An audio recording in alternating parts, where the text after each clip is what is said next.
الحمد لله رب العالمين، والصلاة والسلام على سيد الأنبياء والمرسلين وعلى آله الطيبين وأصحابه الطاهرين ومن تبعهم بإحسان إلى يوم الدين. أما بعد، فقد قال الله تعالى في كلامه المجيد والفرقان الحميد: فأعوذ بالله من الشيطان الرجيم، بسم الله الرحمن الرحيم. قد أفلح من زكاها وقد خاب من دساها. صدق الله العظيم. وقال رسول الله صلى الله عليه وسلم: اللهم آت نفوسنا تقواها وزكها أنت خير من زكاها أنت وليها ومولاها. وقال عليه الصلاة والسلام: اللهم إني أعوذ بك من منكرات الأخلاق والأعمال والأهواء، أو كما قال عليه الصلاة والسلام. محترم اور مکرم سامعین کرام، ذی الحج کا مہینہ چل رہا ہے اور بڑی اہم واقعات اس ماہ مبارک میں ہوئے ہیں،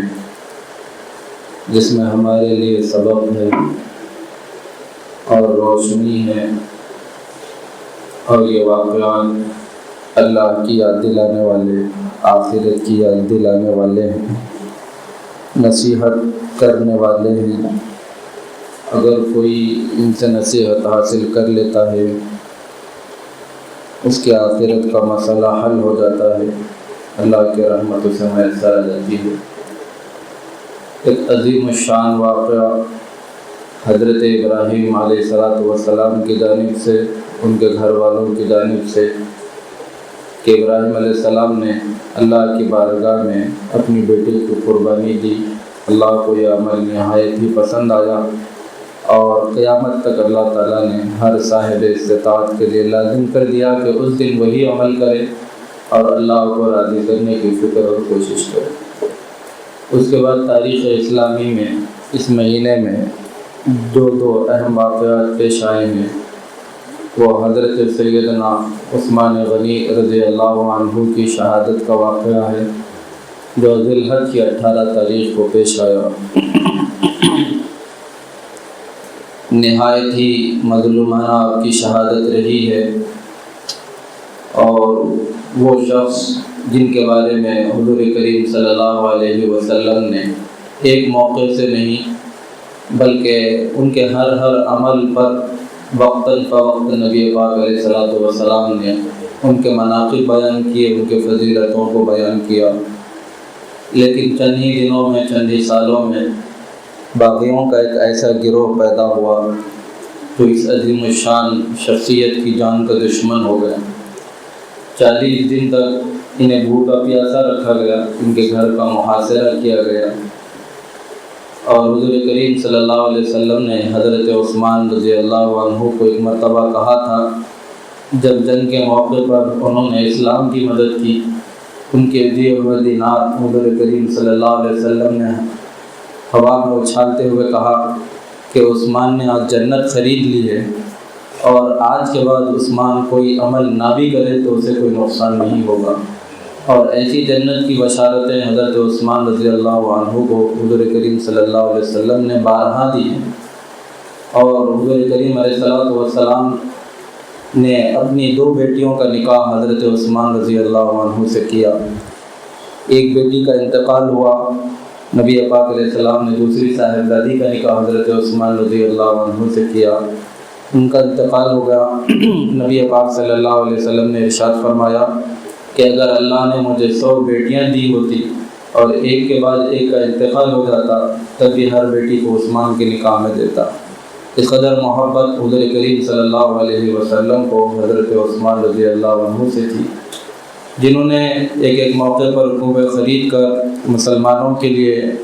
بلکہ ساری عوام کے لیے فری میں پانی کے انتظام کیا تھا، فراہم کر دیے تھے۔ ان کی یہ مظلومانہ شہادت ہوئی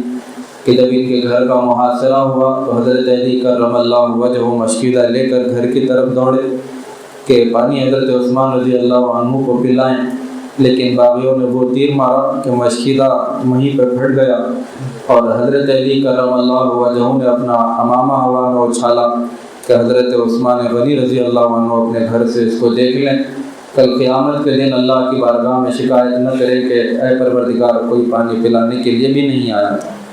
تو اس قدر مظلومانہ انداز میں حضرت عثمان رضی اللہ عنہ کی شہادت ہوئی، اسی مہینے میں ہوئی۔ اور پھر اس کے بعد حضرت عمر رضی اللہ عنہ کی جو شہادت کا واقعہ پیش آیا تھا وہ بھی اسی مہینے کے اخیر تاریخوں میں پیش آیا، جب ان کے اوپر حالت نماز میں حملہ کیا گیا۔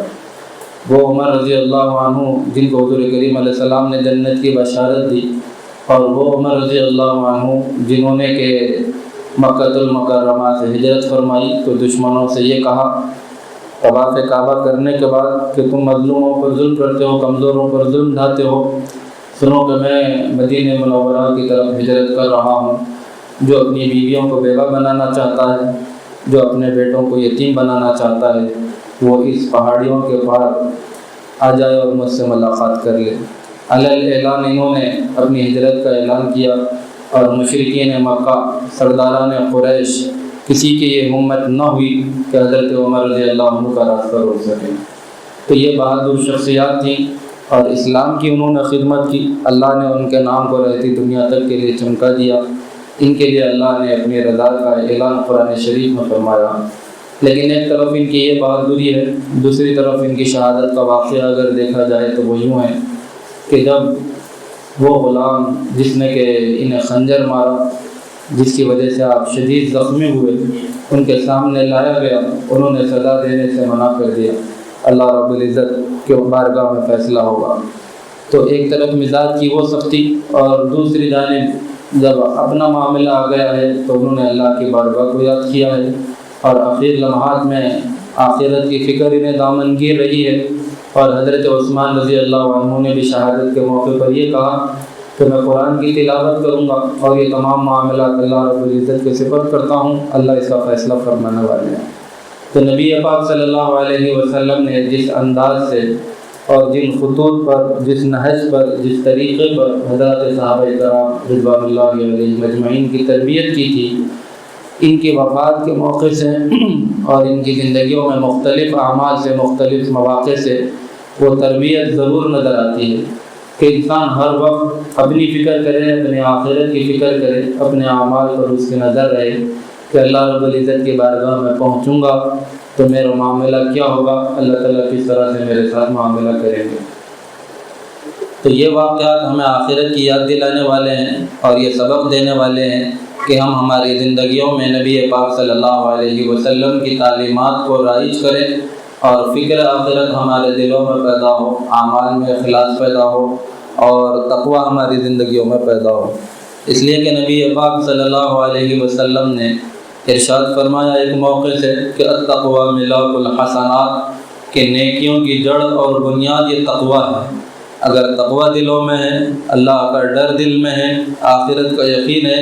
حساب و کتاب کا یقین ہے، تو اسی عمل کا بدلہ اللہ رب العزت دیں گے، اور اسی فکر کے ساتھ کی جانے والے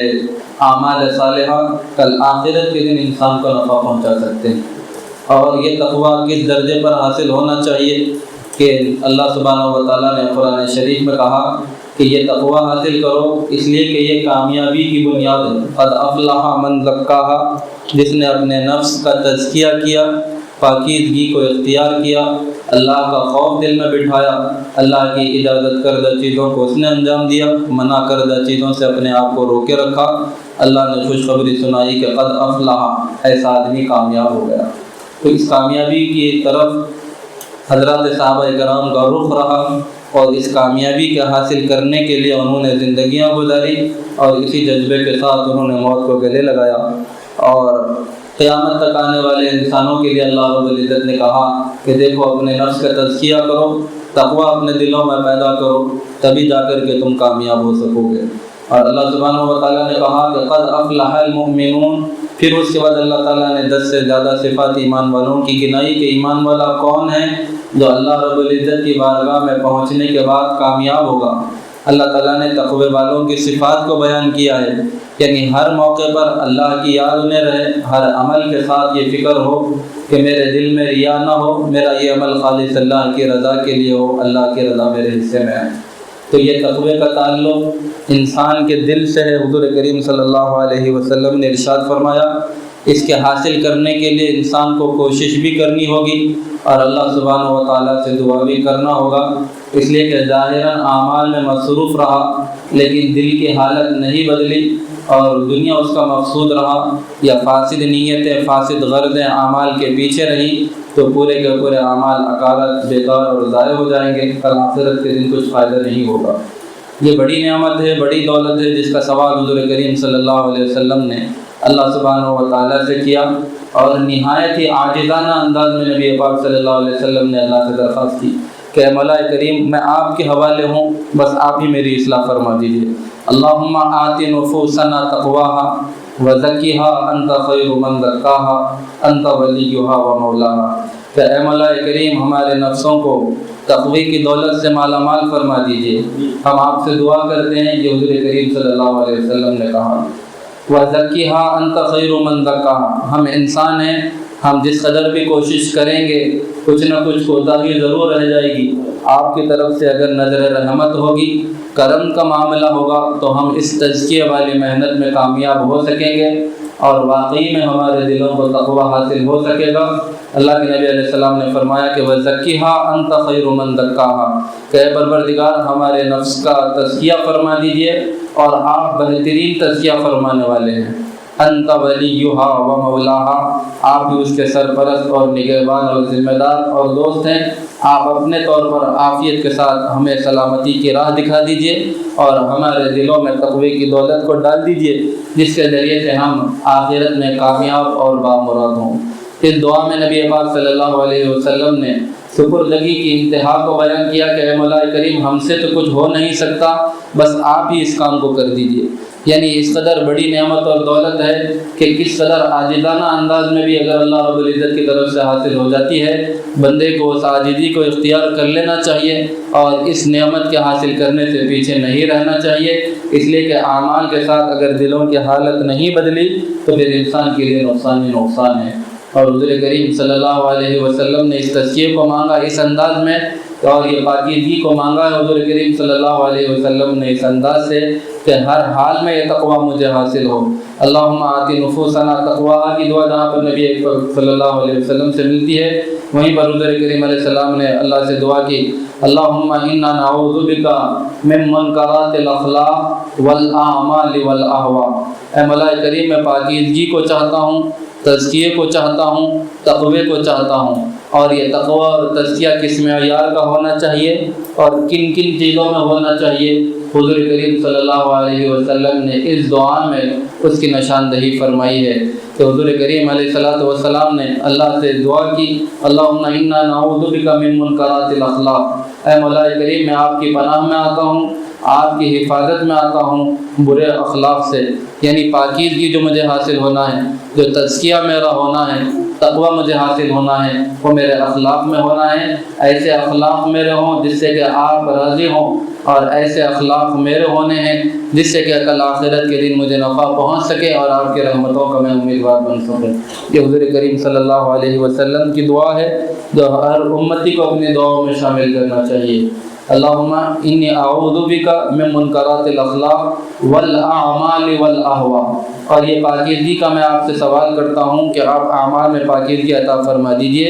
برے اعمال سے آپ میری حفاظت فرما دیجئے، اعمال میں پاکیزگی ہو۔ اور اسی کے ساتھ حضور کریم صلی اللہ علیہ وسلم نے دعا کے آخر میں کہا کہ میری خواہش نفس کے اندر بھی آپ پاکیزگی پیدا فرما دیجئے، اور جو بری خواہشیں اگر دل میں پیدا ہوتی ہوں تو ان سے بھی میں آپ کی حفاظت اور پناہ میں آتا ہوں۔ تو حضور کریم صلی اللہ علیہ وسلم نے اور خود اللہ سبحانہ و تعالیٰ نے تقوی کی دولت کو قرآن شریف میں بیان کیا۔ حضور کریم صلی اللہ علیہ وسلم نے دعاؤں میں مانگا،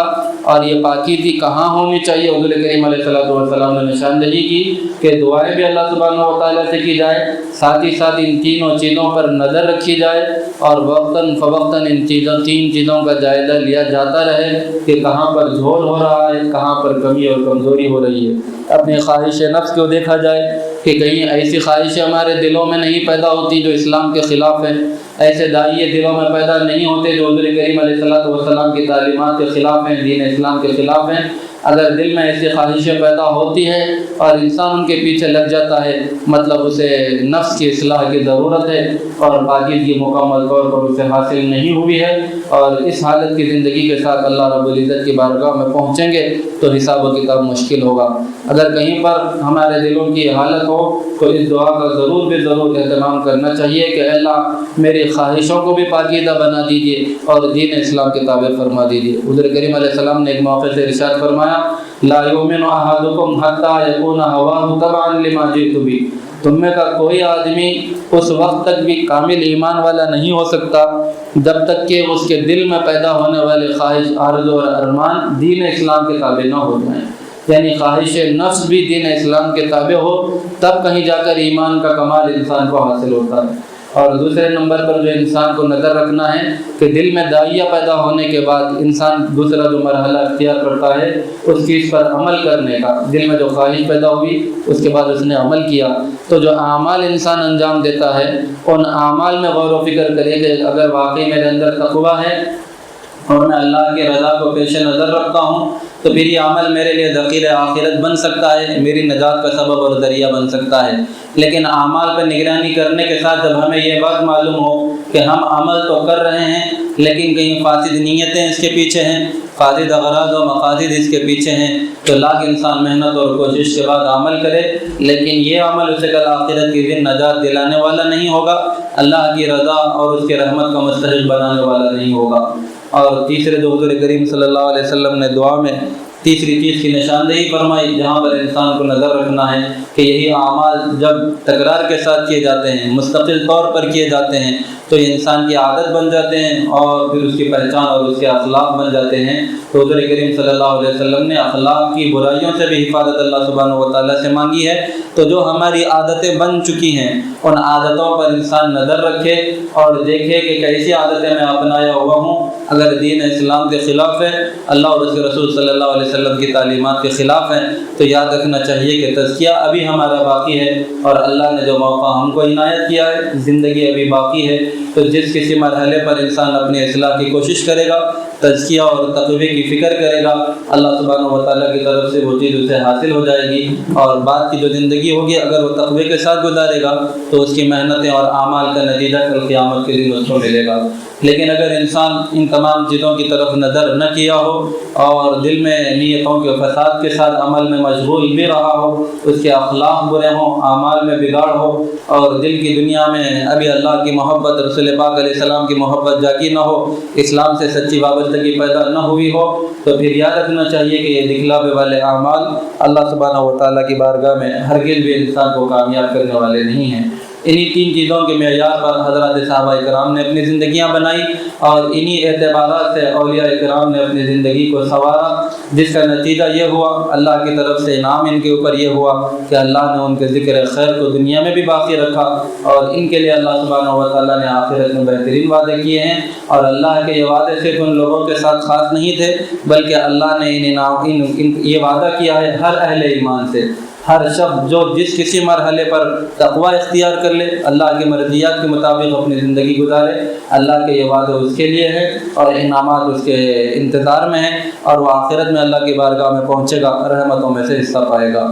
تو ذی الحج کے موقع سے صحابہ کرام کی قربانیوں کو یاد بھی کرنا ہے اور ان کے اسوے کو اپنانا ہے، اور حضور کریم صلی اللہ علیہ وسلم کی تعلیمات کو حفظ جان بنانا ہے، تاکہ دونوں جہانوں کی کامیابیاں ہمارے حصے میں آئے اور اللہ کی رحمت ہمارے حصے میں آئے۔ اللہ تعالیٰ سے دعا ہے ان تمام کو علم صحیح اور عمل صالح کی توفیق نصیب فرمائے، آمین۔ وآخر دعوانا الحمد للہ رب العالمین۔